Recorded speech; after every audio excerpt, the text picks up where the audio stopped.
Hello, everybody. Geraldine Rose here with the real first Christmas card I made this year.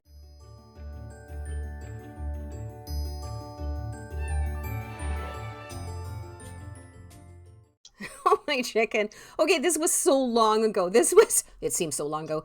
This was from July the 1st, Canada Day, Red and White Day, which was the theme for the day. So we're going to see if I can remember what I did.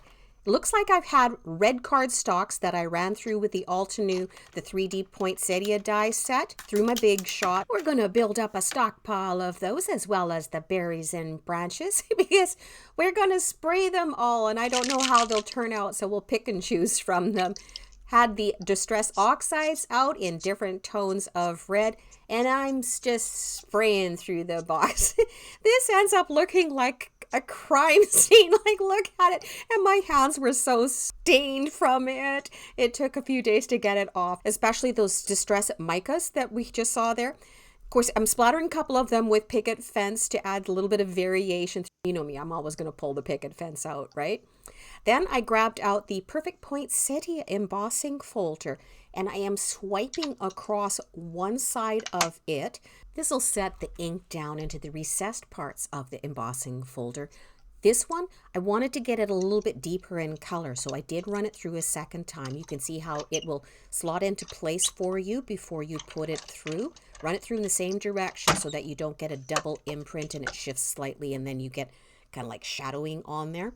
Going to crop it down a wee bit because I do want to have a mat around this card. So this is where I'm checking, okay, what colors am I going to pick here for, I don't know what it was. Oh, around the edge. I was burnishing the edges on it. Oh my goodness. It's been so long ago, I can't really remember what I did. And I didn't do the full edge. It looks like I was just shadowing down in the bottom left-hand corner on it. I deepened it up with a second color to cause that shading to be there. Ah, this I do remember. I grabbed out the foundry wax, both the gilded and the mined. One's copper and one's gold. I brushed it across. I had done it with another cartoon, got some big bloops all over the place. So I'm like, hey, we're doing big bloops. I'm going to grab it and I'm going to splatter it across here. Now, foundry wax, you do have to set it with a heat gun. So you can see that's what I'm doing here with the volume turned down really low. If you do not set it, because it's a powdery substance, it will flake off on you. And if you have it too thick, the same thing. If you knock it, it will flake off on you. So you've got to have just the right amount on there that you can get by practice. Looks like I am adding the copper portion on now. That's the mined. I thought that the copper would go well with the red and white theme that we've got. So we're just heating that up as well too to get it permanently set into place. And of course, Christmas cards, you have to have a little shine. We're auditioning metallic cardstocks we're going to use with this. I've got, I think it was the brushed one picked out, so I'm grabbing the picture frame die set. I'll run that through with it, and this actually causes like a true picture frame that you are going to frame your composition with this die set. So you can see I'm trying it out there on the card. And I had the other part of the metallic paper in the back. I didn't like the gold behind it, but I don't have red metallic paper, so I used some of the alcohol markers to color that a very deep red, which you will see in the final picture. It works out well.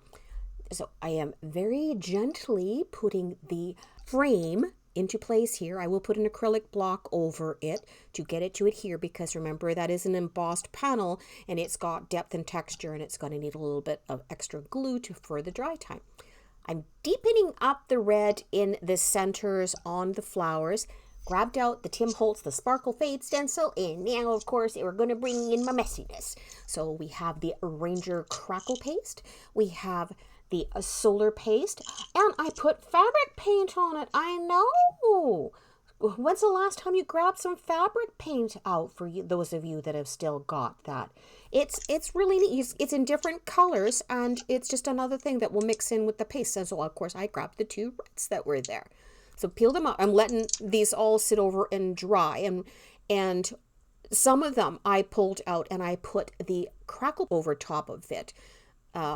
Gluing them together Or no, I wasn't. No, that's where I was smushing them together to get the crackle paste to spread a little bit thinner and to be a little bit blotchier.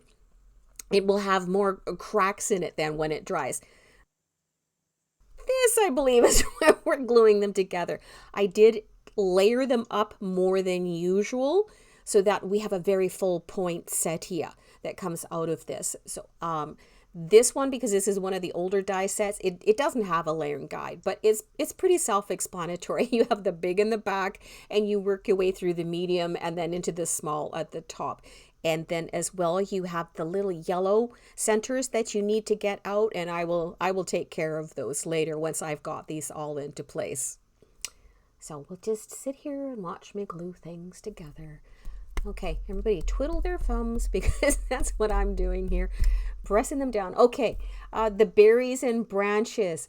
I grabbed some watercolor pencils. I'm going to deepen up the greens on these. I wanted them kind of like a greeny browny gold to tie in with the gold and the copper that we have on this card. I ended up not using a lot of these because it and in my view it didn't go with the theme that I was trying to present well enough. So this is just me dabbing down the watercolor pencils, putting the water pen over top of it to activate those watercolor pencils and to diffuse them out, get that oxide look on it. So the berries portion of it, though, with the little red centers, I'm gluing each one of those on, and those ones as well came in with the watercolor pencils. You can see that I'm using the water paintbrush pen over the watercolor pencil on the end to activate some of the color and to bring it to the berry. I then thought, oh, well, I'll deepen up around the edges of the poinsettias that we've got sitting here drying too. It's not like we don't have enough stuff already on top of them, right? I am putting the crackle accents as well on top of the berries to bring that in. So it'll be the same. It'll tie in with what we've got happening on the poinsettias. Because Christmas cards, hey, texture, shine. And don't cry. I'm cutting this one apart.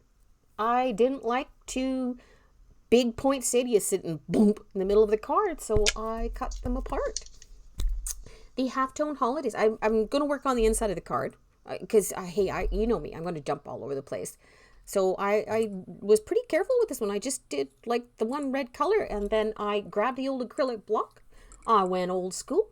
I grabbed out the poinsettia from another one, the Happy Holidays, and the first was the halftone holidays. I just stamped a few down. And I jumped to the back, and I put the custom stamp on the back because I'm thinking, well, at least I'll get this portion of the card done. and this is where I'm trying out where I'm going to put these cut up poinsettias on the front. You can see as well too, I had the alternate Christmas season, the sentiment die cut up there at the top. I ended up not using it.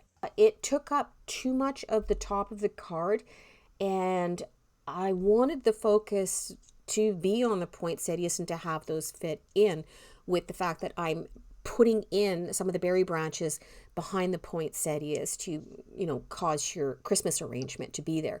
And that's where the Christmas original sentiment that we've got up at the top, it just got lost. It got lost because it was covering over top of it. So yeah, that's me trying to cut that poinsettia portion down with my guillotine trimmer, and it didn't work. Wonk, wonk, wonk, wonk.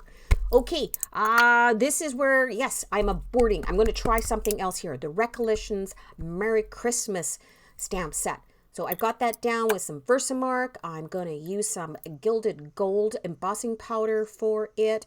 We're going to heat set that with the heat gun. And this is all this is the best part where, it's like, crafting crack where you watch embossing powder melt for the first time, especially when it's a gilded one, right? I'm using a banner die cut for it. Christmas, why not? And very carefully, this one I do tend to tape into place because you don't want this one shifting. So I'm a little bit more careful with those. The others I don't care so much and just run them through my die cutting machine. Ta-da! Did it work out? Yee! Okay. And up at the top, I do believe I did keep the Mary from that original die cut, the sentiment die cut from Altenew. There, see, to me, that looks a little bit better because it's in that one little bit of a semi-white space that we've got left in the top right-hand corner. And gluing in the centers, I used it was kind of a matte gold for those. And on the inside, I had one little piece left over from the green portion of that berries and branches. And I thought, that actually will kind of fit in on the inside. I wanted the top poinsettia to stand out a little bit better because it was bigger and I wanted it more to the forefront. So, you know how some poinsettias have got that variation through it? I grabbed out the picket fence and I dabbed it on. And that's the finished card. Is that not shiny? Hey, it's Christmas. It's hot to have the bling bling shine on it. You guys all go out there, have some fun messing around, make a crime scene in your craft room too, like I did. Thanks for subbing and liking. We'll catch you next time. Bye-bye.